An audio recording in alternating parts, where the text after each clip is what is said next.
I sit at my corner office, the sunlight glinting off the sleek glass desk, fingers brushing the smooth silk of my blouse. The city stretches endlessly below, cars like ants and buildings like chess pieces.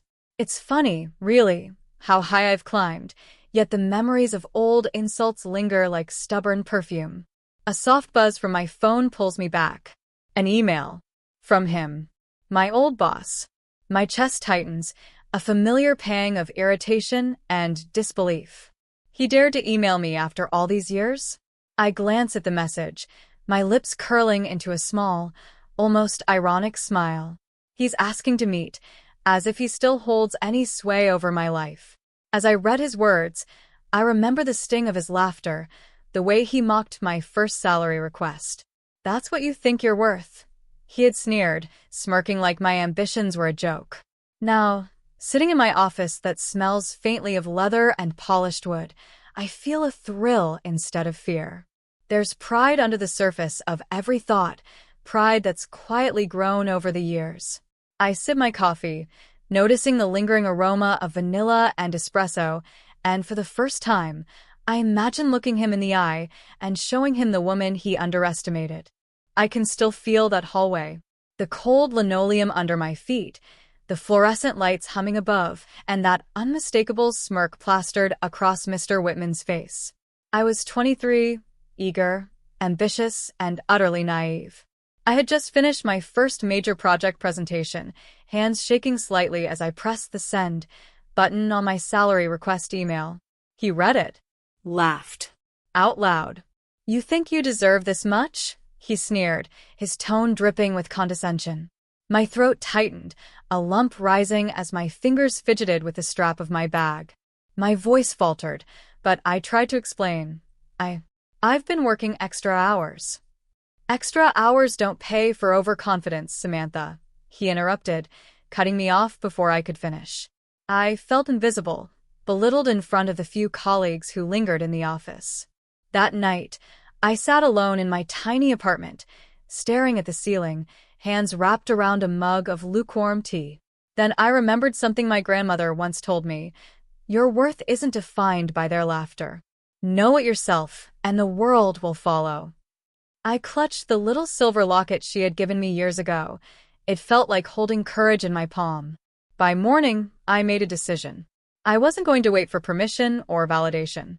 I would leave this job, start small, and build my own path, one that no one could mock or diminish. Every setback would become fuel, every doubt a stepping stone. That smirk wouldn't haunt me forever. I was determined to turn it into my own kind of victory. I remember the first night I rented a tiny office space above a quiet coffee shop, the neon, open sign buzzing softly through the window. My savings barely covered the lease, but I had a vision and a stubborn determination that refused to bend. I spent long nights hunched over spreadsheets, learning marketing strategies from worn textbooks and teaching myself how to negotiate without flinching. Every day was a battle against self-doubt, fatigue, and the unshakable fear that I might fail. Then came Marcus, a seasoned entrepreneur I met at a networking event. Unlike my old boss, he saw potential where others saw inexperience. "You've got fire, Samantha," he said, studying my nervous gestures. "Let me show you how to channel it." With his mentorship, I began landing small clients, each contract a tiny victory, each completed project a step toward independence. I learned quickly that success was rarely a straight path. Deals fell through, presentations flopped, and I often cried into my pillow after long days that seemed pointless. But with each setback, I reminded myself of that silver locket, pressing it against my palm like a talisman. It reminded me that my value wasn't dictated by anyone else's opinion. Months turned into years. My business grew quietly but steadily. I kept my accomplishments to myself, posting only modest updates on social media. To my old colleagues and even family, I seemed ordinary, unremarkable, but behind closed doors, I was building a company that would one day leave no room for underestimation. My first profitable deal felt like tasting sunlight after a long winter, proof that resilience pays in ways mockery never can. And through it all, I never forgot the sting of that first insult, the laughter that should have crushed me.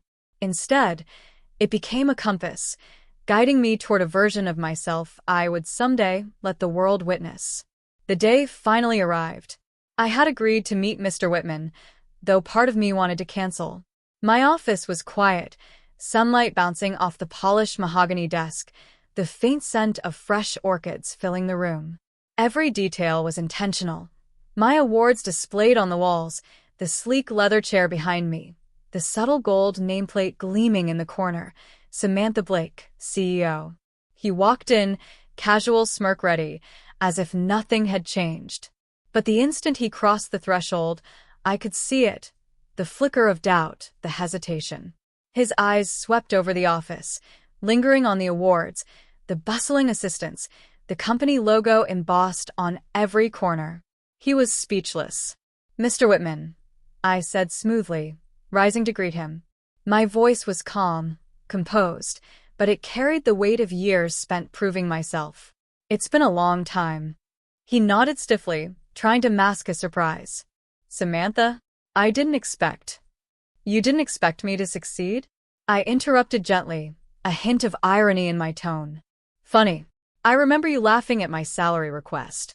You thought I didn't know my worth." I let the words hang in the air, watching him squirm under the memory of his own arrogance. I gestured toward the office around him. "This company, the contracts, the team, you're looking at the woman who built all of this from scratch. And yes, I own it." The disbelief was palpable. His mouth opened, closed, and opened again. The smirk had vanished, replaced with a mixture of shame, awe, and regret. For the first time, he saw me, not the timid, underestimated employee, but the confident, powerful woman he had mocked. I leaned against the desk, letting the silence stretch, savoring the weight of the moment. "I'm not here to gloat," I continued softer now, "but I think it's time you understand that mocking someone's worth can come back to surprise you." He swallowed, finally nodding, the lesson written plainly on his face.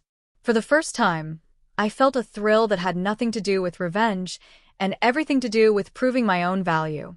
I was no longer defined by anyone else's opinion. I watched Mr. Whitman fidget, still trying to process the reality of my success.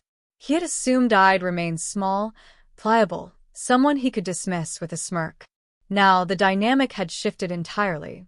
I had the upper hand, and for the first time in our history, I could decide how he and others like him would be part of my world. "I'll be frank," I said, folding my hands on the desk. "If you want any involvement moving forward, there are conditions. Simple ones, really: respect, accountability, and honesty.